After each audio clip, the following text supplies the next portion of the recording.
हमारा जो जेजेपी का जो कार्यक्रम है वो हलालपुर के अंदर हम चौधरी देवीलाल जी की इस हरियाणा में अब तक जितने स्टैचू लगे हुए हैं सबसे बड़ा स्टैचू लगाने जा रहे हैं। स्टैचू जो लगा रहे हैं वो जो बॉम्बे और दिल्ली एक्सप्रेस वे जो बनाया जा रहा है उसके ऊपर है और जिसका आज शायद माननीय मुख्यमंत्री और गडकरी जी उसका सर्वे भी कर रहे हैं। धरनी जी अभी मुझे लगता नहीं है नियर भविष्य में, क्योंकि अभी 11 अक्टूबर डेट लगी है इसके अंदर। 11 अक्टूबर के बाद अगर एक डेट और लगी तो नवंबर दिसंबर आ जाएगा, तो मुझे लगता है शायद पंचायत के चुनाव, मेरा अपना आकलन है, शायद अगले साल में हो। उससे पहले नगर पालिका के जो चुनाव हैं 46 से 48 जो भी नगर पालिकाएँ हैं उनके चुनाव शायद पहले सरकार कराना चाहती है। पंजाब केसरी में आप सबका स्वागत है। मैं हूं चंद्रशेखर धरनी। इस वक्त जेजेपी के जनरल सेक्रेटरी स्टेट के रणधीर सिंह जी हमारे साथ मौजूद हैं। इनसे चर्चा करेंगे कई अहम इश्यूज के ऊपर। सर, सबसे पहले आपका स्वागत है। धन्यवाद जी। 25 सितंबर चौधरी देवीलाल का जन्मदिन। दो राजनीतिक अलग अलग दल जो उनके नाम पर राजनीति कर रहे हैं, जेजेपी और इनेलो, दोनों की समानांतर कार्यक्रम रखे गए हैं। एक का जींद में है और एक का मेवात में है। क्या कहेंगे? हमारा जो जेजेपी का जो कार्यक्रम है वो हलालपुर के अंदर हम चौधरी देवीलाल जी की इस हरियाणा में अब तक जितने स्टैचू लगे हुए हैं सबसे बड़ा स्टैचू लगाने जा रहे हैं और वो हमारी एक जिला स्तरीय रैली है जिसके अंदर सिर्फ मेवात के लोग ही शामिल होंगे। और वो स्टैचू जो लगा रहे हैं वो जो बॉम्बे और दिल्ली एक्सप्रेस वे जो बनाया जा रहा है उसके ऊपर है और जिसका आज शायद माननीय मुख्यमंत्री और गडकरी जी उसका सर्वे भी कर रहे हैं।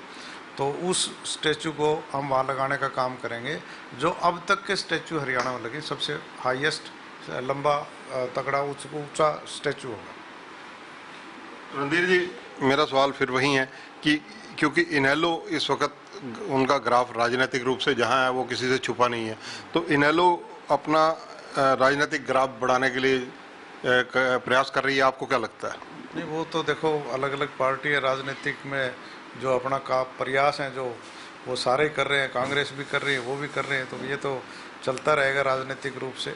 और चौधरी देवीलाल के नाम से ही जो है ना पार्टी बनी ही है INLD भी, तो इसलिए वो तो उनको करेंगे अपना राजनीति। जिस प्रकार से जेजेपी पूरी कसरत कर रही है, चौधरी अजय सिंह चौटाला जो राष्ट्रीय अध्यक्ष हैं वो कई जगह विजिट कर रहे हैं 22 के 22 जिलों में। दिग्विजय सिंह चौटाला अलग, दुष्यंत जी अलग, नैना जी अलग। तो कैसा आपको लगता है कि कार्यक्रम कितना सफल रहेगा?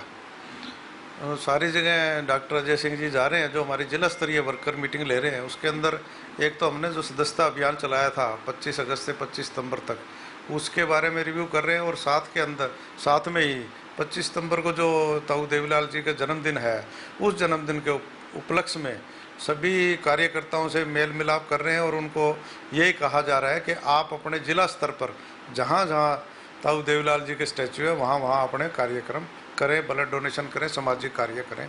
इस बारे में सभी कार्यकर्ताओं से उनकी मुलाकात हो रही है। रणधीर जी, अगर चर्चा की जाए पंचायत चुनावों के मुद्दे पर आपसे पहले भी हमने बात की थी एक बार, तो पंचायत चुनावों की क्या आपको संभावना लगती है, क्या स्थिति लगती है, क्योंकि मामला हाईकोर्ट में भी पेंडिंग है? पंचायत चुनाव धरनी जी अभी मुझे लगता नहीं है नियर भविष्य में, क्योंकि अभी 11 अक्टूबर डेट लगी है इसके अंदर।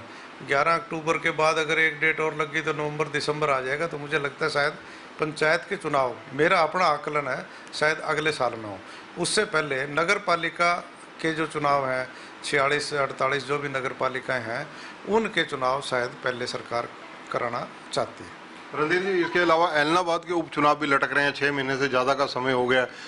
उसमें कहीं ना कहीं इनेलो ये भी आरोप लगा रही है कि ये जानबूझकर सरकार इलेक्शन जो है लटका रही है।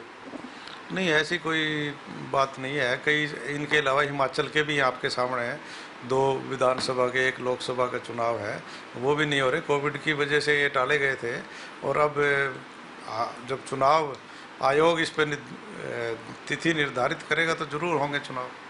रणधीर जी, सुप्रीम कोर्ट ने अब एक गाइडलाइन दी है और मानवाधिकार आयोग राष्ट्रीय स्तर पर जो है उन्होंने भी सरकार से कहा है, सरकार ने कल हाई लेवल की कमेटी भी बनाई है इस मुद्दे को लेकर कि जो लोग जिन्हें परेशानी हो रही है दिल्ली आने जाने की, किसान आंदोलन को लेकर, व्यापार ठप हो रहे हैं, सरकार उसमें कदम उठाए और रास्ता भी क्लियर कराए।